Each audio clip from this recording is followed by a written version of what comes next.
Hello everyone, welcome back to my channel. So today we will discuss about the gait abnormalities. तो इस video में जो हम gait abnormalities discuss करेंगे तो we will discuss according to the different stages we see in gait.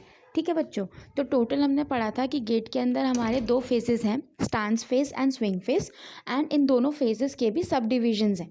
ठीक है, तो टोटल मिला के there are 8 phases in a gait cycle including the stance and the swing phase. तो हर फेज में जैसे सबसे पहला है हमारा इनिशियल कांटेक्ट या फिर हील स्ट्राइक जिसे हम कहते हैं. तो इस फेज के अंदर हिप, नी और एंकल तीनों में क्या क्या पॉसिबिलिटीज़ हो सकती हैं, ठीक है, क्या क्या गेट एबनॉर्मलिटीज़ हो सकती हैं, उन सब के बारे में we will discuss.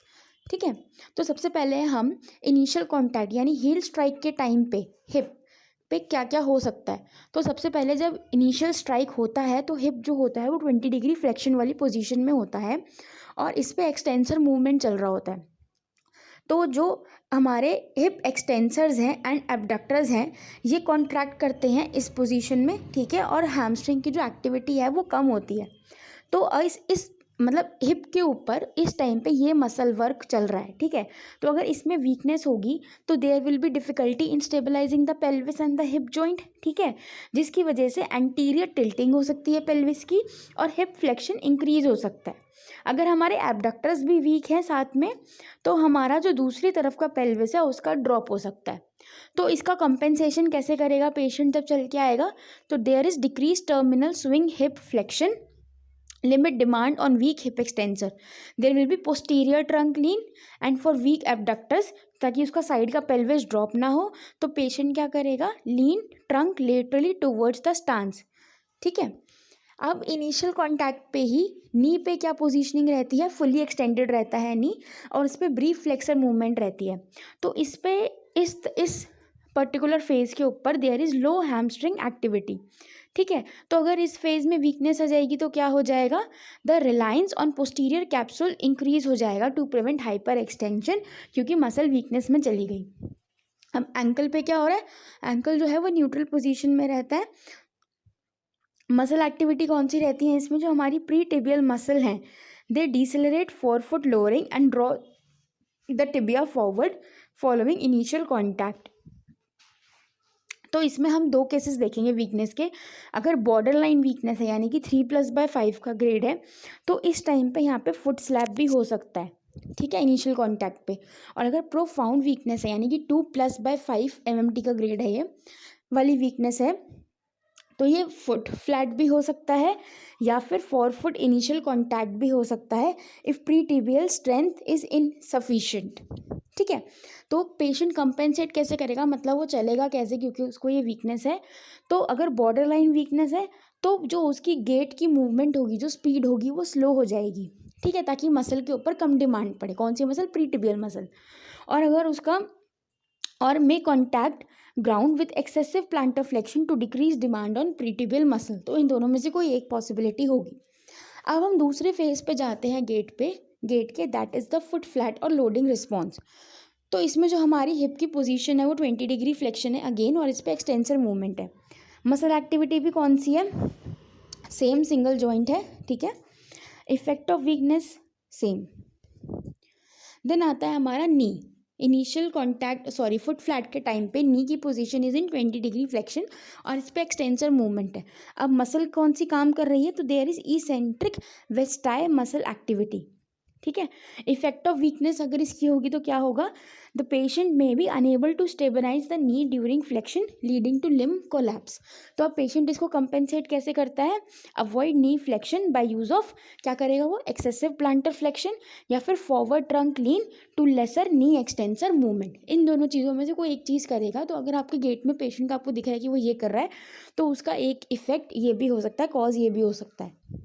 Ankle and joint पे फुट फ्लैट के टाइम पे 5 डिग्री प्लांटर फ्लेक्शन की पोजीशन होगी और जो हमारा इंटरनल जॉइंट मूवमेंट है it will be the dorsiflexor movement. Muscle activity हमारी प्रीटिबियल मसल काम करेंगी. वीकनेस होगी तो it may cause foot slap. Profound weakness है तो 4 फुट भी इनिशियल कॉन्टैक्ट में आ सकता है. पॉसिबल वीकनेस में पॉसिबल कॉम्पेंसेशन कैसे करेगा पेशेंट, वो गेट की डिमांड स्लो करेगा या फिर alternatively may contact ground with excessive plantar flexion, same, या तो वो गेट की स्पीड कम कर लेगा या फिर वो प्लांटर फ्लेक्शन करेगा एक्सेस में। अब तीसरी स्टेज आती है, that is the mid stand stage. तो इस स्टेज के अंदर जो हिप है वो हमारा न्यूट्रल पोजीशन में रहता है, इंटरनल जॉइंट मूवमेंट रहती है हमारी extensor movement, muscle activity, so residual hamstring activity assist with hip extension at the beginning of the phase, and there is low level abductor activity which helps to stabilize the pelvis. Effect of weakness में क्या आएगा, there will be contralateral pelvic drop. तो patient compensate कैसे करेगा, चलेगा कैसे, वो लीन हो जाएगा टूवर्ड्स दी स्टैंस साइड। फिर आता है हमारा नी। मिड स्टैंस वाले फेज पे नी पे क्या हो रहा होता है, फुली एक्सटेंडेड होता है नी, और इस पर एक्सटेंसर मूवमेंट जा रहा होता है टुवर्ड्स दी फ्लेक्सर मूवमेंट। इसमें हमारी वेस्टाई की जो मसल एक्टिविटी है it reduces, stops by middle of the mid stance. Then आता है हमारा एंकल एंड फुट। तो मिड स्टैंस की पोजीशन पे एंकल जो होता है हमारा 5 डिग्री डोर्सीफ्लेक्शन पोजीशन में होता है। इस पर मसल हमारी plantar flexors progressively increase activity, ठीक है, and there is elastic energy stored in Achilles tendon.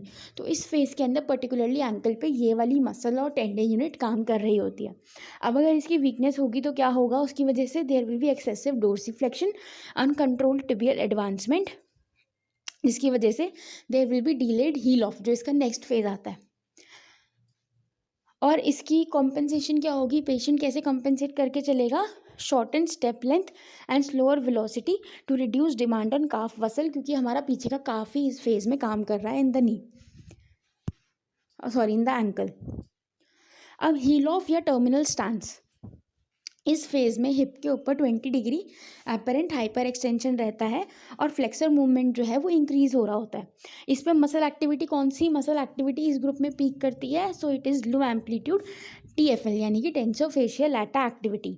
अगर इस मसल की वीकनेस हो जाएगी इस पर्टिकुलर फेज में तो there will be contralateral pelvic drop. तो पेशेंट अगेन कंपेंसेशन क्या करेगा, वो लीन करेगा, वो झुक के करेगा towards the stand side.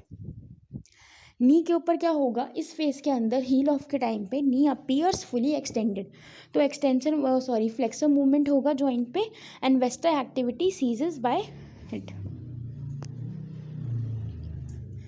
Ankle and foot पे ऑन द हील ऑफ क्या होगा, 10 डिग्री डोर्सीफ्लेक्शन होगा। इंटरनल जॉइंट मूवमेंट में plantar flexor movement reaches during peak terminal stance.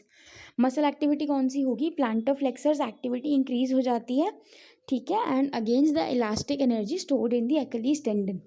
Effect of weakness will be same, excessive dorsiflexion, uncontrolled tibial advancement, और shorten step length लेगा patient या फिर velocity slow कर लेगा। अब आता है next phase of the, it is the toe off which is the last phase of the stance phase of the gait cycle. तो इसमें हिप है हमारा 10 डिग्री हाइपर एक्सटेंशन में, फ्लेक्सर मूवमेंट हुआ और rectus femoris assist with early thigh advancement. Knee के ऊपर there is 40 degree flexion extensor movement और rectus femoris modulates the rate of knee flexion. Ankle and foot के ऊपर टो ऑफ के time पे there is 15 degree plantar flexion और इसमें plantar flexor movement reaches peak during the terminal stance. अब इसमें calf muscle की जो एक्टिविटी थी वो अर्ली प्री स्विंग में स्टॉप हो जाती है और जो एक्लिस टेंडन के अंदर इलास्टिक एनर्जी है वो कंट्रीब्यूट करती है to rapid plantar flexion. Weakness होगी तो लो और no heel off and lack of rapid plantar flexion होगा। पेशेंट कंपेंसेट कैसे करेगा इसको, by using more proximal muscle to prepare a limb for advancement and clearance. अब ये आता है, अब यहाँ से हो रहा है हमारा स्विंग फेज शुरू। तो सबसे पहला फेज कौन सा आता है स्विंग फेज में, इज़ द इनिशियल स्विंग और एक्सेलरेशन। तो इसमें हिप के ऊपर there will be 15 degree flexion, flexor movement रहेगा और इसमें मसल कौन कौन सी काम करेंगी, हमारी इलियाकस, एडक्टर लॉन्गस, ग्रेसियालिस एंड सार्टोरियस। अगर इनकी वीकनेस होगी यानी कि 2/5, अगर लेस देन 2/5 की वीकनेस है तो इसमें limited hip flexion, thigh advancement and foot clearance होगा। पॉसिबल कॉम्प्लिकेशंस क्या क्या हो सकते हैं, टू फैसिलिटेट लिम्ब क्लियरेंस में compensate with ipsilateral hip hiking. अब कंपेंसेशन क्या करेगा पेशेंट, हिप हाइकिंग कर सकता है, हिप एबडक्शन और कॉन्ट्रालेटरल लिम्ब वोल्टिंग यानी कि एक्सेसिव प्लांटर फ्लेक्शन, ये सब चीज़ें करेगा। नी पे क्या पोजीशन रहती है, 60 डिग्री फ्लेक्शन की, इसमें एक्सटेंसर मूवमेंट रहता है और जो नी के फ्लेक्सर्स हैं वो काम करेंगे क्योंकि नी तो फ्लेक्शन पोजीशन में है, ठीक है। इसकी वीकनेस होगी तो क्या होगा, there will be limited knee flexion for foot clearance. Compensate कैसे करेगा, बाय एक्सेसिव हिप फ्लेक्शन और abduction to assist clearance. Ankle and foot पे there will be 5 degree plantar flexion, low dorsiflexor movement रहता है। मसल एक्टिविटी में pre tibial muscles काम करती हैं, तो अगर इनका वीकनेस होगी तो there will be excessive plantar flexion and foot drag होगा, ठीक है, क्योंकि पैर तो ऊपर उठ ही नहीं पाएगा। इसकी कॉम्पेंसेशन के लिए पेशेंट क्या करेगा, हिप हाइक करेगा, ठीक है, एक्सेसिव हिप फ्लेक्शन करेगा और एबडक्शन करेगा। अब आता है दूसरा phase of the swing phase which is the mid swing. तो इसमें हिप की पोजीशन क्या होगी, 25 degree flexion, internal joint movement will be the extensor movement, muscle activity will be increased hamstring activity at the end of phase. Knee के ऊपर there will be 25 degree flexion and there will be flexor movement. Muscle activity कौन सी होगी, hamstring. Then is the ankle and foot पे क्या positioning होती है, mid swing के टाइम पे न्यूट्रल पोजीशन में होता है और लो डोर्सीफ्लेक्सर मूवमेंट होता है। इसमें अगेन प्रीटिबियल मसल काम करती हैं। वीकनेस की वजह से प्लांटर फ्लेक्शन होगा, एक्सेसिव फुट ड्रैग होगा, पुअर पोस्चर हो जाएगा पेशेंट का। कंपेंसेट कैसे करेगा, हिप हाइक करके, हिप फ्लेक्शन करके बहुत ज़्यादा, या फिर एक्सेसिव हिप एबडक्शन करके। अब टर्मिनल स्टांस, ये लास्ट फेज है एक गेट साइकिल का। तो इसमें हिप के ऊपर 20 डिग्री फ्लेक्शन रहता है और जो इंटरनल जॉइंट मूवमेंट होती है वो होती है एक्सटेंसर मूवमेंट। मसल एक्टिविटी में इसमें हैमस्ट्रिंग मसल काम करती है, ठीक है, with single joint hip extensors and abductors. Weakness होगी तो उसका क्या इफेक्ट होगा, failure to achieve optimum limb position prior to initial contact. Possible compensation कैसे करेगा patient, by altering his speed of walking. Knee के ऊपर देर वो अपीयर्स रहती है फुली एक्सटेंडेड, ठीक है, फ्लेक्सर मूवमेंट रहता है नी के ऊपर। मसल कौन सी एक्टिवेट रहती है इस फेज के अंदर in the knee, hamstring muscle continue activity. और जो वेस्टाई होती है हमारी, जो 3 वेस्टाई होती हैं क्वाड्रिसेप्स की जो पार्ट होती हैं, दे बिकम मोर एक्टिव। तो वीकनेस होगी, अगर वेस्टाई की बहुत वीकनेस है, प्रोफाउंड है, यानी कि लेस देन 2+ है, तो they may see inadequate knee extension in the terminal swing, तो हमें ये देखने को मिलेगा। तो how will the patient compensate, तो patient past retract of thigh और extension thrust of knee to ensure full knee extension. Ankle पे क्या होगा, न्यूट्रल पोजीशन रहती है and there is low dorsiflexor movement. Muscle activity, pretibial muscle काम करती हैं अगेन, ठीक है। और अगर प्रीटिबियल मसल का वीकनेस होगा तो जो सब्जेक्ट है वो अपना पैर को डोर्सीफ्लेक्शन में नहीं ले जा पाएगा, तो there will be excessive plantar flexion, ठीक है, या फिर फुट ड्रैग। तो पुअर पोस्चर भी होगा। और इसको कंपेंसेट कैसे करेगा, बाय हिप हाइकिंग, ठीक है, एक्सेसिव हिप फ्लेक्शन और एक्सेसिव हिप एबडक्शन और कॉन्ट्रालेटरल वॉल्ट करके।